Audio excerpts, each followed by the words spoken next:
We are live again for another Money Moves. Here we are on February 28th, Tuesday. I cannot believe that we're already 2 months into 2029. This is insane. This year is like zipping by super fast. Do you feel that way? February is too short. Well, yeah, it always is. Way to make fun of it. Hashtag, don't oppress short months. So anyway.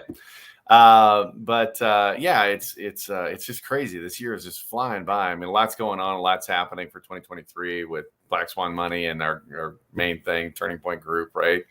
But today we're going to be talking about, we focus on retirement, right? And I don't like to use the word retirement as much as I do wealth. I want to build wealth. I don't want it waiting for me when I get down the road, at 60, 70 or whatever. I want it like now. Mm-hmm. And so that's really what we focus on. And hopefully, for you viewers out there, you've been getting some good information. We've been picking up some steady stream of subscribers and stuff like that. By the way, if you haven't subscribed yet, hit that little button down below, show some love, right? It's still February. It's still the Valentine's month, right? But we're going to be talking about saving money, building wealth. How much should you be stacking back every month? And, the numbers are all different out there. So we're going to actually look at some live numbers and stuff like that today. So if it's something you, the viewer, have been thinking about, and I've got an open window and the sun is like in and out. So my shading's changing here. But never mind. It doesn't matter. But anyway, so we're going to be talking about how much you should be saving every month. So we'll be talking about that in just a few seconds. Let somebody know. Get on Money Moves. We're talking about it now.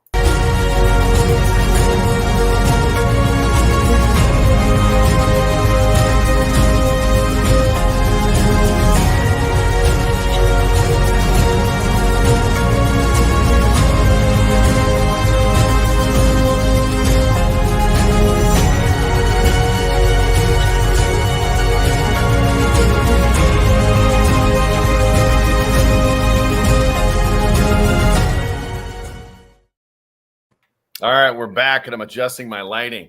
So that's what I get for leaving my window open. I thought, it's going to be sunny, and then it's like, it's dark, and then it's sunny, and it's dark. Anyway, minor problems. But so let's talk about it, Wendy. I know you're stacking cash out there, and most of our clients are too. But how do you know, or how did you know before you spoke to me or before you spoke to anybody? Just kind of what did you learn about how much you should be saving, or did you know? I mean, I didn't have a clue. I heard 10%, I think. Yeah, I think it depends. When I always heard like 10%. Yeah. Save 10%, give 10%, save 10%. I never had a real plan. And then like probably 6 months before I met you, I heard Grant Cardone say save 30%. And I was like, 30%? Like, I'm nowhere close to that. And so,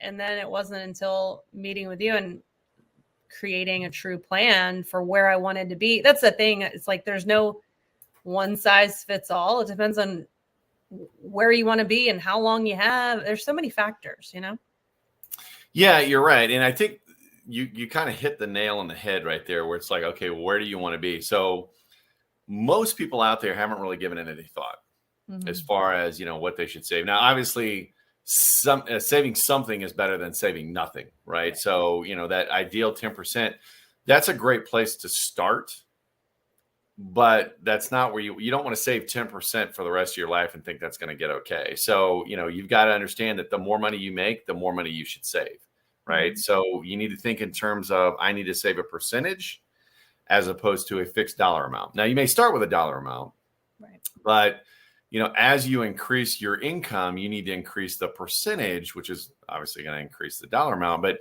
let's look at where should you go. And there's a lot of different figures out there, but I came across one I really like, on where you should be by a certain point in your life, right? Ideally, you want to start saving as early as possible. I've seen that most people, and I don't know, when you got serious about saving or whatever, but most people I talk to start really getting serious about it when they're about 26, 27 years old. Right? They're starting to settle down. They see 30s on the horizon. Like, man, I should start putting money away. They've usually started their quote unquote real job at that point in their life, which traditionally they've, got an opportunity for a 401k. And that's where a lot of middle class start saving money. But, now in this entrepreneurial mindset, a lot of millennials and Gen Z, they're thinking, okay, well, I'm gonna hit it big and I'm gonna do whatever, and I'm gonna be a gazillionaire by the age of 35, and I'm gonna retire. Right. Here to tell you, folks, that's not typically how it works out. I mean, don't get me wrong, best laid plans, right? But you've got to have a backup plan of, what should I have and by when. So, based on the information I'm looking at, by the time you're 35, you should have 1 times your annual salary saved up in some kind of a growth account, right? Mm-hmm. So that to me almost sounds a little behind the game, because all of a sudden it starts stepping up. By the time you're 40, which is just 5 years later, you should have 2 times your salary. By the time you're 50, you should have 4 times. By the time you're 55, you should have 5 times your annual salary. And that's not the annual salary you had when you were 25, right? So as your salary increases, your savings needs to step up as well. And then by the time you retire, and full retirement age in the United States is age 67. That's 65. That was for the boomers. That's over, done with. It's not 65 anymore. It's now 67. And for you Gen Zs out there, I believe it's actually 70. But, let's just use 67. By the age of 67, you should have 8 times your annual salary stacked up. Yeah. Yeah, that's a lot. Well, it's a lot, but it's also the rate at which they're saying that. Like, yeah, you've got to really increase your savings at every stage of life, every 5 or 10 years. And most people are just putting that money in a growth account that loses.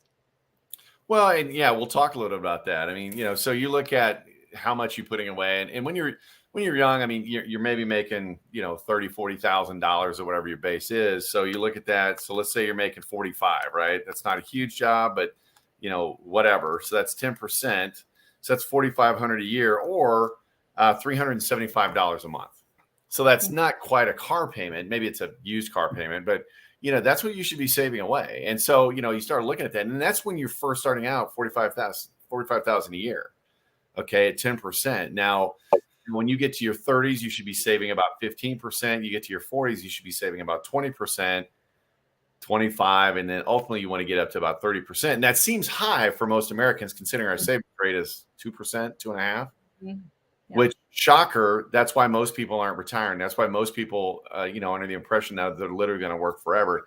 It's because they're rewarding themselves early and spending the money today, as opposed to stacking it, having a little bit of pain today so they don't have any pain tomorrow, right? Or they're banking on, I'm going to hit it big down the road. I've got all the time in the world.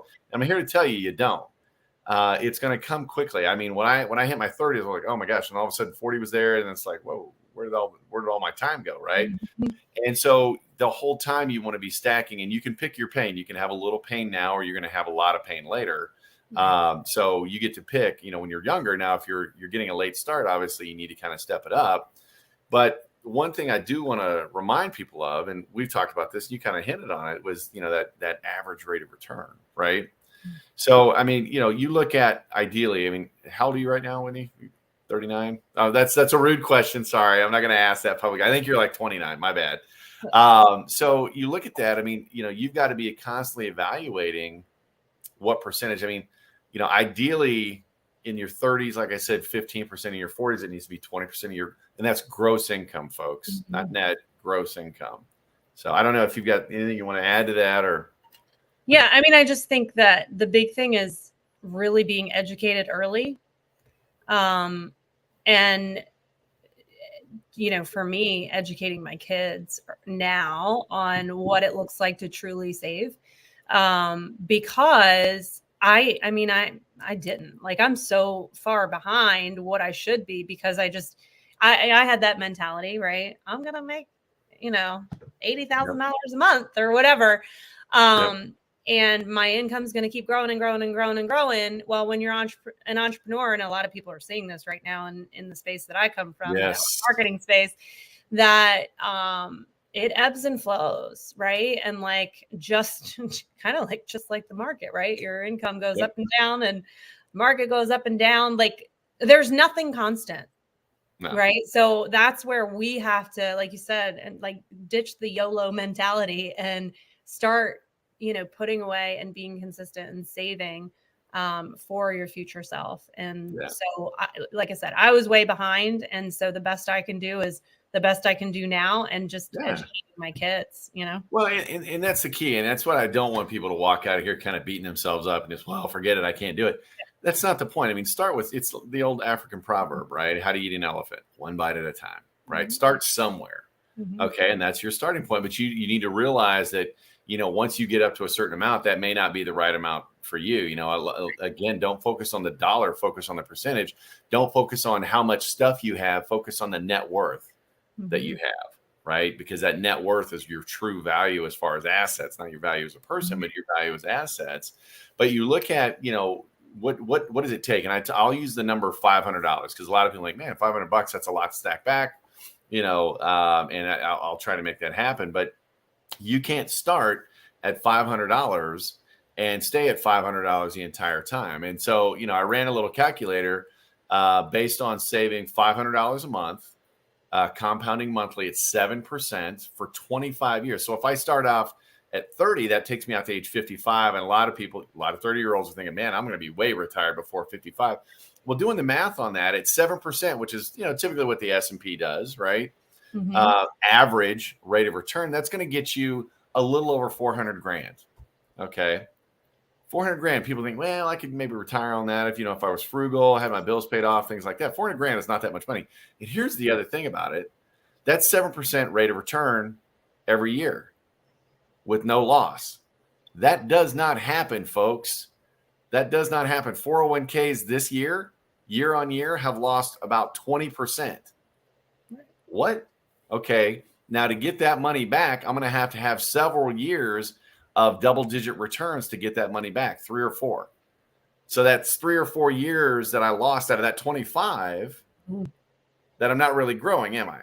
Right. Oh, so now even though I'm saving that $500 a month for 25 years, I'm really only growing my money maybe half that time, 12 or 13. Use your noodle. And there's other things that impact it too. So, and I remember when having $1 million at retirement was I remember my parents saying that if we could just retire with $1 million, right? Well, that was back, then 35 years ago, they were saying that. And now $1 million really not that much money.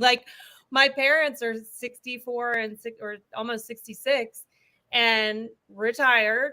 But now it's we talked about this before, but now I don't want to outlive my money. So they've had to create other streams of passive income to be able to balance that out.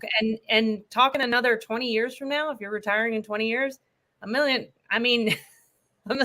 is, with inflation the way it's going. Well, here's the deal. Yeah. So it's all about inflation, right? I mean, here's the deal. The average inflation rate, hovers around 2 to 3%, somewhere in there. Some years a little higher, some years a little lower.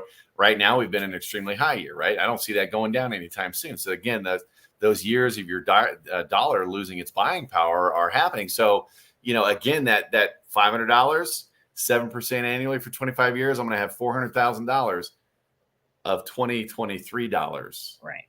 So that's probably going to have about half the buying power it does today on average. So really that's like $200,000. And if you retire at 55, average lifespan is 85. That's 30 years. I've got to make 200 grand last. Are you kidding me? Right. All of a sudden the light bulbs start going off. And what happens, and this is why we're doing this video today, folks, especially for you younger viewers out there, if you're pre-30 or pre-40, you need to really start looking at, what am I going to do and how am I going to start stacking cash and get a realistic age of retirement? Yeah. And don't get me wrong, there's three tools or 3 levers in this machine. Okay. How much money do I need coming out every month? Okay. How much time do I have before I flip on my retirement machine, if you will? And then lastly is how much seed money can I put into the machine to grow that compound before I actually flip on the machine? Those are the 3 numbers. That's it. It's super simple. Okay. But if you're trying to say, I want to have $10,000 a month coming out of my retirement machine, and I'm going to save a couple $100 a month for 10, 15, 20 years, it ain't going to happen. It's called math, right? It's a 4-letter word. It's called math. It doesn't work that way. And I'm trying to be realistic with you. But you really need to start thinking that. And that's why it's so critical. Get a coach, call us. If you don't want to call us, that's fine, but get somebody that actually knows what the hell they're doing. Right. And not, let's put it all in the market, and hope it works out for you. That's a joke. You want to diversify your tax strategy, you want to diversify your growth strategy, and you want to diversify your income streams. Those are the 3 Ds in life, right? Those are going to help you succeed. So what else, Wendy? I'm sorry. I mean, I would just say stop waiting. Here. Like we talk to so many people and I'm like it actually, now that I know what I know, it hurts my heart when people are like, I can't put away 300 a month. I can't put away 500 a month. And I'm like, why not? Well, I got that truck payment. That's $700 a month. You know, I bought another vehicle. It was $7,000. And these are the people that are like I feel like I see people that work so hard and they have such big dreams. And I am one of them, right? I work hard. I have big dreams, but I also am taking a dose of reality that if I can't find a way to put, $400 or $500 a month away today, what makes me think I'm going to be able to do more later? Right. Yeah. Like it kind of goes back to that, to whom much is given, much is required, or, like, be faithful with the little and I'll give you much. Just bringing in a little scripture here, but it's like, we've got to be faithful with the little that we have if we want to expect it to grow. And time is the most valuable thing that we have. And I would just encourage anyone watching, if you're not putting away into like some retirement strategy and have a coach helping you do that, get on it like right away. We do free plans. Like we sit down for free and walk through exactly what you need to be doing. And when John walked through it with me, I wasn't in the point that I'm not saving what I need to be where I want to be in retirement yet, but I know the path that it's going to take to get there. And I started with what I could. It's like the yellow brick road, right? I mean, you started taking the first step. Yeah. And that's the thing. And that's what most people never do, is they think that it's just going to work out for them. And it never does. It never just works out. Right. Yep. And so that's really what needs to happen, folks, is wake up, look at it, sit down and get a plan together and diversify yourself across the board. Have multiple streams of income, have multiple tax strategies, have multiple sources of growth. Right. And I don't like to call it retirement. I want wealth. So I want liquidity. Right. I want to be able to do stuff in my 40s, 50s, and 60s with that money too. Buy real estate. I want my money making money for me, not just sitting in an account compounding. I want it actually out there working for me. And if you can't access it, or you got to worry about losing it, come on, wake up. Yep. Wake up, right? So, those are some of the things, folks. And again, it's how much should you be saving? Let me just recap it. By the time you're 35, you should have 1x your salary. By the time you're 40, 2x. By the time you're 50, 4x. By the time you're 55, 5x. And by the time you're 67, you should have 8 times your salary stacked up. Okay, that's kind of the baseline numbers. And again, when you're starting off, start whatever you can. But in your 20s, get up to 10%. That's your target. 30s, 15 to 20. 40s, 20 to 25, 50s and beyond, saving 35 or as much as possible. And again, pay yourself first. Mm-hmm. Pay yourself first, not last. You start working a budget and pay yourself first, your future self, you're going to be much better off. Not only long-term, but short-term, medium-term, all of the above. Mm-hmm. So that's all I got, Wendy. I don't know. We went a little over today, but I'm pretty passionate about this stuff. So if you do need help with us, reach out to us. Reach out to Wendy. Reach out to me. We'd love to help you out, and mention the Black Swan Money Show. We'll give you a free plan. Do something with it or not, that's completely your call, but at least get the plan. Don't wander around life hoping it works out, right? And then don't forget to click that little subscribe button down below. Show us some love. We're trying to get that, and we would love to hear your comments. Hey, your show's great. I love this. What about this topic? Or, man, you guys suck. Why are you even doing this? I don't want to hear that, but I will, I guess, if it's positive, constructive feedback on what we can do better. But no, I'm kidding. Seriously though, hopefully you guys are getting something out of this. Our whole point of creating Black Swan Money is just to create a wake up call. So hopefully it's helping you out. Don't wait, make your money moves now, no matter how big or how small, but make a move. Don't just sit there. Everybody have a great week, and we'll see you next Tuesday.